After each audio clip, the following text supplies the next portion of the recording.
हरे कृष्ण. श्रीमद भगवद्गीता जशी आहे तशी, अध्याय 13वा अध्यायाचं नाव आहे क्षेत्र क्षेत्रज्ञ विभाग योग. 8 ते 12 एकत्र श्लोक आहेत आणि त्याचं तात्पर्य आता 3ऱ्या पॅरेग्राफ पासून पुढे वाचायला सुरू करत आहोत. सुरू करण्याआधी श्रील प्रभुपादांना प्रार्थना करूया. हे श्रील प्रभुपाद, आम्ही भगवद्गीता हा ग्रंथ वाचून समजून घेण्याचा प्रयत्न करीत आहोत. त्यासाठी आम्हाला आशीर्वाद द्या. धन्यवाद प्रभुपाद.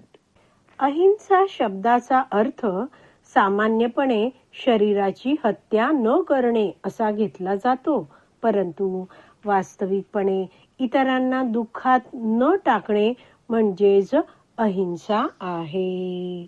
इंद्रिय उपभोग जर सतत घेत राहिला व्यक्ती, म्हणजेच इंद्रिय उपभोगात सतत मग्न राहणारा व्यक्ती आहे, त्याची देहात्म बुद्धी आहे ती वाढत जाते.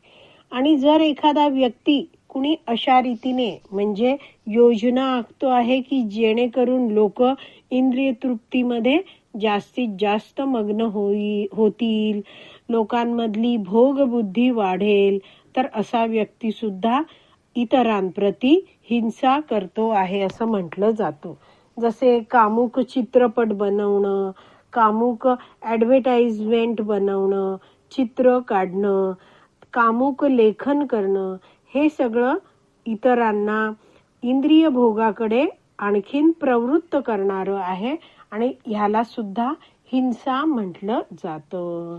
वैष्णव आचार्य समजवतात की एखादा भौतिकवादी माणूस आहे तो इतरांना जितकं शारीरिक स्तरावर राहण्यासाठी प्रेरणा देतो आहे, तो व्यक्ती इतरांप्रती हिंसा करतो आहे.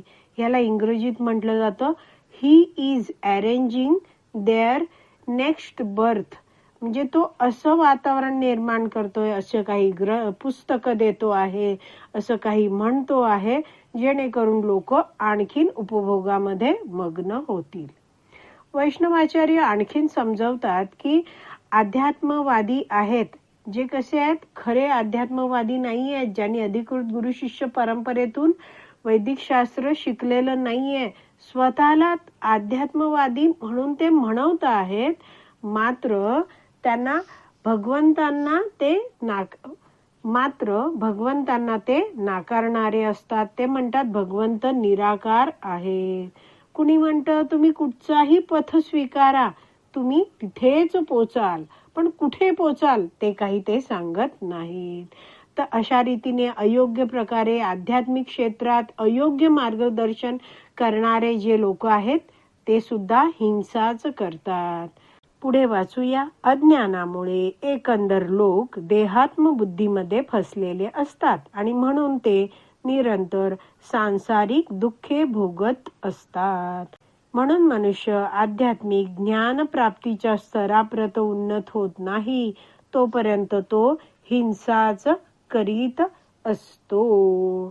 तर ही त्याची स्वतःप्रती हिंसा आहे, कारण तो आपलं कल्याणच काही करत नाहीये. पुढे वाचते आहे.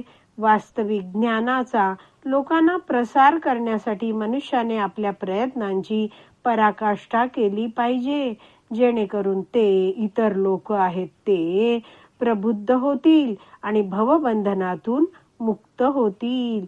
हीच खरी अहिंसा आहे. तर श्रील प्रभुपाद समजावतायत की भक्ताने प्रचार केला पाहिजे. स्वतः आता भक्ती करत आहेत आणि भक्तीने आपल्या जीवनात कसा कायापालट झाला आहे, आपण कशा रीतीने आध्यात्मिक आनंद प्राप्त करू शकतो, हे भक्ताने इतरांना समजवलं पाहिजे, शिकवलं पाहिजे. भगवंतांशी जोडलं जाणं किती आपल्या जीवनात महत्वाचं आहे हे इतरांना प्रचाराने पटवून द्यायला हवं. तर हीच खरी काय आहे, अहिंसा आहे. आपण वाचलं ना की असा प्रचार करून लोक प्रबुद्ध होतील, लोकांनाही कळेल की आपल्याला आता भगवंतांची भक्ती करायची आहे आणि भक्ती करून ते सगळेजण भवबंधनातून मुक्त होतील. तर ह्यालाच खरी अहिंसा म्हणतात. आज आपली विराम द्यायची वेळ झाली आहे. आज आपण इथेच विराम देऊया. श्रीमद भगवद गीता की जय. श्रील प्रभुपाद की जय. हरी बोल.